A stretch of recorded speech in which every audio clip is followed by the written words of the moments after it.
Salut tout le monde, j'espère que vous allez bien. On se retrouve aujourd'hui pour une nouvelle preview de l'UFC. C'est la preview de l'UFC 317 qui a lieu ce week-end. C'est l'International Fight Week, c'est une belle carte. Je trouve que la carte est surtout de qualité sur sa carte principale, on va pas se mentir. La carte préliminaire, il y a quelques noms intéressants, mais on va pas trop revenir dessus aujourd'hui, seulement sur un combat. Et on ira rapidement dans ce qui intéresse tout le monde. Donc cette carte principale qui est vraiment de bonne qualité. C'est une des meilleures cartes de l'UFC depuis le début de l'année. Et en tout cas, ça fait plaisir. On va passer un super week-end. Je vais ouvrir sans plus tarder par le combat entre Jack Hermansson et Grégory Rodriguez. Retour de Hermansson ce week-end, on l'a pas vu depuis près d'un an et demi il me semble, et la dernière sortie c'était bien sûr cette victoire contre Joe Pyfer. Un peu ironique d'ailleurs parce que dans son discours d'après-combat il avait dit qu'il voulait être plus actif, et là ça fait 15 ou 16 mois qu'on l'a pas vu. Il affronte Grégory Rodriguez, dit Robocop, qui sort d'une défaite par KO contre Jared Cannonier. Il a pas démérité au début du combat, mais l'ancien a fait de la résistance et l'a mis KO dans le 4e. Rodriguez, il a eu l'air un petit peu à l'ouest dans le 3e et le 4e round contre Cannonier, complètement à bout de course, sort de ses pompes, et visuellement c'est un dernier souvenir de lui dont il est un peu difficile de se défaire, on va pas se mentir. Mais Hermansson, c'est un adversaire très différent de Cannonier évidemment, moins de pression, moins de puissance, c'est un tout autre style. J'aime pas l'inactivité de Jack Hermansson, surtout qu'il est inactif parce qu'il a enchaîné les pépins physiques, il traîne des galères au dos depuis quelques temps il me semble, et apparemment ça s'est un peu empiré à la fin 2024. Aussi, il faut savoir qu'il est très engagé dans une campagne pour la légalisation du MMA en Norvège, et c'est pas qu'il a l'air d'être passé à autre chose, mais il a 37 ans, il a pas combattu depuis plus d'un an, et peut-être qu'être un combattant n'est plus trop sa priorité maintenant. En face, Grégory Rodriguez, il est actif, combat 2 à 3 fois par an, il a montré beaucoup de bonnes choses pendant ce combat contre Jared Cannonier, au début du combat surtout, avant bien sûr de s'effacer. Bref, il y a un petit biais de récence qui me fait regarder ce combat d'une certaine façon. Je pense que ce qui a vraiment marché pour Hermansson contre Joe Pyfer, c'est que Pyfer il a pas vraiment de setup, il prépare pas ses offensives, il envoie des crochets larges, il est très évident dans tout ce qu'il fait. Grégory Rodriguez, il y a un peu plus de subtilité dans son style si j'ose dire, il est un peu plus complexe à naviguer, et c'est aussi pour ça que ça a été compliqué à gérer pour un mec comme Cannonier au début du combat. Vous l'avez compris, mais je pense que ce week-end je vais faire confiance à Robocop. C'est sur 3 rounds, il est plus actif, il m'a l'air encore investi dans sa carrière, plus que Jack Hermansson ne l'est en tout cas. Je pense qu'il est suffisamment capable côté grappling pour défendre contre Jack, qui est de toute façon de moins en moins prompt à lutter depuis quelques combats, et Rodriguez est difficile à entraîner au sol, il est grand, très musculeux, et je pense qu'il va maintenir le combat sur les pieds et dominer Jack dans l'exercice. Grégory Rodriguez par décision, après avoir dominé les 2 premiers rounds, et peut-être une petite frayeur dans le 3e. Voilà. On passe au combat qui ouvre la carte principale, Payton Talbot contre Felipe Lima. J'aime beaucoup ce combat. J'aurais pensé que l'UFC aurait cherché à offrir un affrontement plus simple à Payton après sa déconvenue contre Raoni Barcelos, mais Felipe Lima c'est extrêmement costaud. Ancien champion de l'Octagone, vaincu en 2 combats à l'UFC avec des victoires contre Miles John et Mohamed Naimov, qui sont des combattants très très solides. La question se pose évidemment, est-ce que Payton a eu un soir sans contre Barcelos, ou est-ce qu'on a vu ses limites contre un combattant de bon niveau mais qui ne devrait pas battre un prospect de qualité? Beaucoup de respect pour Raoni Barcelos, mais il a des limites très claires et il a absolument démembré Payton pendant 3 rounds. Donc, où en est ce dernier? Il est encore relativement jeune dans sa carrière, ses victoires à l'UFC n'ont pas très bien vieilli, et il y a eu tellement de regards et tellement d'attention portée sur lui qu'il est déjà un peu dans une situation où on sent qu'il est un petit peu obligé de gagner ce week-end, ce qui peut paraître fou puisqu'on parle d'un mec qui a 10 combats professionnels seulement, mais voilà, c'est un peu le cas. J'ai trouvé Payton inquiétant dans les échanges de grappling contre Raoni Barcelos. Je trouve qu'il a une tendance à donner son dos trop facilement, et Felipe Lima, il est capable de naviguer dans le dos d'un adversaire, et je dis que Payton a fait ça contre Barcelos, mais il a aussi perdu un round complet au Contender Series avec un mec dans son dos presque tout le long. Bref, c'est pas des bons signes tout ça. Felipe Lima, c'est un bon combattant, endurci, qui a fait ses armes sur la scène européenne, qui a eu un parcours beaucoup plus difficile que Payton jusque-là. Il a affronté des mecs plus durs, il a rencontré beaucoup plus d'adversité. Je sais qu'il est brésilien, mais il a écumé le Brave, l'Octagone et une autre orga suédoise dont j'oublie toujours le nom. Bref, il faut comprendre quand même que la scène régionale européenne c'est dur, parce que les orgas font moins de cadeaux, parce que l'UFC c'est loin, et que les mecs affrontent plus souvent les meilleurs que sur la scène régionale américaine, qui est une masse de construction de combattants dans l'optique de les envoyer à l'UFC. Felipe Lima, il va gagner ce combat, selon moi, en prenant le dos de Payton, en le soumettant, et je pense sincèrement qu'on tient un bon prospect ici. Il est pas trop vendeur en revanche, donc il va probablement passer des années à errer dans les abysses du top 15 des poids coqs, mais c'est un combattant solide qui va faire le taf ce week-end selon moi. Felipe Lima par soumission. On passe au combat entre Beneil Dariush et Renato Moicano, le combat qui devait avoir lieu à l'UFC 311, mais comme vous vous en rappelez sûrement, Renato a été projeté dans le combat principal après le retrait d'Arman Tsarukyan. Beneil n'a pas combattu depuis 1 an et demi et sa défaite contre Arman Tsarukyan, c'est pas faute d'avoir essayé bien sûr, il est resté actif et volontaire, mais l'UFC a fait le choix logique de prioriser Renato plutôt que lui et il a dû rester sur le banc de touche. Il reste sur 2 défaites de rang contre Oliveira et Tsarukyan, donc rien de honteux bien sûr, mais on sent quand même que le temps commence à faire doucement son œuvre pour Beneil.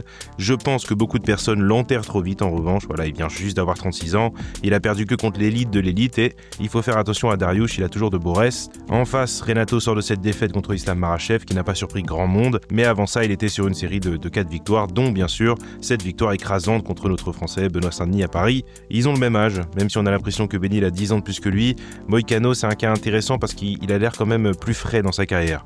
Depuis le dernier combat de Beneil, Renato lui il a combattu 4 fois contre des mecs pas évidents et même s'il y a des contre-exemples, l'activité c'est toujours un critère très important pour moi. Surtout qu'il progresse, encore, Moicano, le grappling est vachement plus solide qu'avant et niveau striking il varie beaucoup plus et surtout il est toujours beaucoup plus rapide que Beneil à mon sens. En revanche, attention au cardio, Dariush c'est un de ces mecs dont on sait à quoi s'attendre, il va être solide les 3 rounds et même s'il reste sur 2 défaites par KO, il a prouvé tout au long de sa carrière qu'il n'était pas exactement un mec simple à finir, d'autant plus que Moicano n'a pas cette puissance instantanée si on veut dans les points et il est parfois un peu sur la réserve avec son agressivité.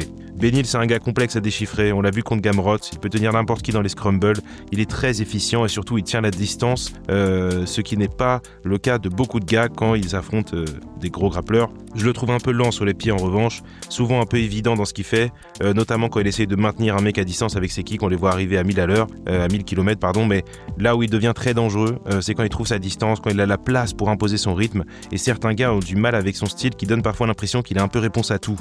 Il démarre souvent lentement en revanche, ce qui lui a coûté cher contre Oliveira et Tsarukyan, et qui pourrait lui coûter cher contre un gars comme Moicano, mais ça va être un combat serré selon moi, je pense qu'on va aller à la décision ici, et je vois Moicano s'imposer en remportant les 2 premiers rounds et en galérant dans le 3e. Attention au genou de Beneil sur les entrées en lutte parce qu'il aime bien intercepter les mecs qui plongent. Attention à ses sorties sur les phases de scrumble et de grappling parce que rien n'est jamais gratuit contre lui. Je compte sur l'activité de Moicano, sur une agressivité retrouvée au début du combat et je le vois s'imposer ce week-end. On passe au combat entre Brandon Royval et Joshua Van. Ça aurait dû être Manel Kape bien sûr comme on le sait, mais nous les fans de Manel Kape on n'a jamais le droit à rien de bien. Joshua Van accepte donc le short notice après sa super performance de l'UFC 316 et c'est un petit peu l'heure de vérité pour lui, on va pas se mentir. C'est un combat étrange à analyser parce que Royval n'a affronté que la crème de la crème depuis plusieurs années et Joshua Van est sur une grosse pente ascendante, mais il n'a pas vraiment prouvé contre qui que ce soit de très très haut niveau si on veut. Brandon Royval c'est un combattant qui a besoin d'un certain niveau de KO pour exceller. Très bon contreur en grappling, très bon cardio, mais parfois un peu désordonné sur les pieds. Je suis très curieux de voir ce qu'il va faire contre un striker plutôt clinique comme Joshua Van, voilà, la boxe de Van est excellente, et de ce qu'on a vu jusque-là, il met en place ses coups avec beaucoup de minutie, donc comment Brandon Royval va réagir contre un adversaire plus clinique et propre que d'habitude si on veut. Parce que le truc de Royval aussi, c'est qu'il est excellent sur 5 rounds, parce que non seulement il arrive à maintenir le rythme pendant 25 minutes, mais aussi il a cette faculté à gagner les rounds qui est assez impressionnante. Il n'y a pas de débauche inutile, il prend les points quand il faut les prendre, et quand les choses partent dans tous les sens, il n'y a pas beaucoup de mecs plus efficaces que Royval dans la division. Le problème, c'est que c'est pas vraiment un initiateur, il répond énormément et il exploite les largesses de ses adversaires très intelligemment. Pour le moment, Joshua Van, on n'a pas vraiment vu de largesse. Mais je le répète, on l'a surtout pas vu contre ce niveau d'opposition non plus. Il y a une part de moi qui a envie de pronostiquer une victoire de Joshua, qui démembre Brandon avec sa boxe et lui laisse pas vraiment le temps de s'exprimer, mais j'ai du mal à aller contre l'expérience de très haut niveau de Brandon. Parce que Royval sort de 2 victoires contre des gars solides, il n'a pas vraiment connu de contre-performance dans sa carrière à l'UFC. Voilà, perdre contre Pantoja, perdre contre Moreno, c'est pas exactement des signes que les choses vont mal. Voilà, c'est juste l'élite de l'élite. Surtout que Brandon, il est encore dans la fleur de l'âge, il a 31 ou 32 ans je crois. Je vais lui faire confiance ce week-end par décision, mais j'attends un combat plus entreprenant de sa part, parce qu'il peut pas laisser Van dicter l'affrontement, parce que Van n'amènera pas l'affrontement là où Brandon aimerait aller. Brandon Royval par décision, mais voilà, attention à la fougue. On passe au co-main event de la soirée, ceinture des poids mouches, Alexandre Pantoja défend son titre contre Kai Kara-France ce week-end.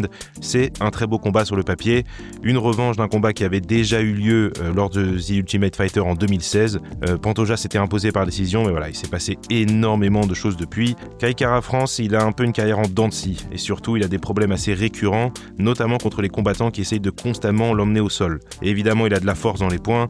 Je crois pas que ce soit le finisseur mythique qu'on essaye de nous vendre depuis quelques semaines, mais il a tout de même mis KO quelques gars sérieux, Steve Herzberg étant bien sûr l'exemple le plus récent. Ce qui m'inquiète pour lui en revanche, c'est qu'il a du mal lorsqu'on lui met la pression en grappling. Je dis pas qu'il a peur des takedowns et du sol d'une façon générale, mais il semble presque qu'il se met dans une position d'alerte pour éviter d'aller au sol, et ça change un peu son approche des combats.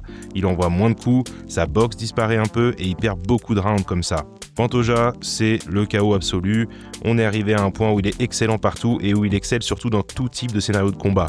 Tu veux rendre ça hyper brouillon comme Brandon Moreno à l'UFC 290, très bien. T'essayes d'être un peu plus propre comme Kaya Sakura et de prendre un peu plus ton temps, très bien aussi. Pantoja, il est arrivé à ce moment de son règne, comme beaucoup d'autres gars avant lui, où il semble qu'il sait gagner. Et ça a l'air con à dire, mais il faut beaucoup d'expérience à ce niveau-là pour gagner quoi qu'il advienne et pour identifier correctement les moments du combat où il faut passer la seconde, ceux où il faut être patient, etc.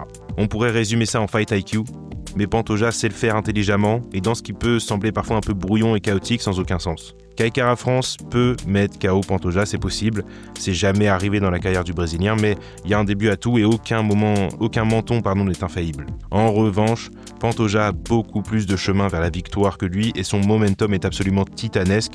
Il est plus habitué au 5 rounds que Kai, il est beaucoup plus complet que Kai et plus le combat va s'égrener, plus les minutes vont s'écouler et plus on va rentrer dans le territoire de Pantoja. Je suis pas sûr que Kara-France sache naviguer en eau profonde de la même manière que Pantoja. Je suis pas confiant sur sa façon de s'adapter lorsque Alejandre va lui mettre la pression et je vois le Brésilien conserver sa ceinture ce week-end. Je vais pronostiquer Pantoja, soit par décision, soit par une soumission un peu tardive dans le combat. Je pense que Kara-France a des bons instincts en grappling et qu'il va pas être simple à soumettre, mais plus le temps passe, plus ça va être trop dur pour lui à mon sens. Pantoja par décision ou par une soumission à la fin du combat. On passe enfin, et pour finir et pas des moindres, au combat principal, peut-être le combat le plus attendu depuis le début de l'année, Ilia Topuria contre Charles Oliveira pour la ceinture vacante des poids légers. Je vais commencer par l'évidence, la dimension physique risque d'être importante ici. Ilia Topuria va avoir l'air vachement plus petit qu'Oliveira de par la taille mais aussi de par la stature.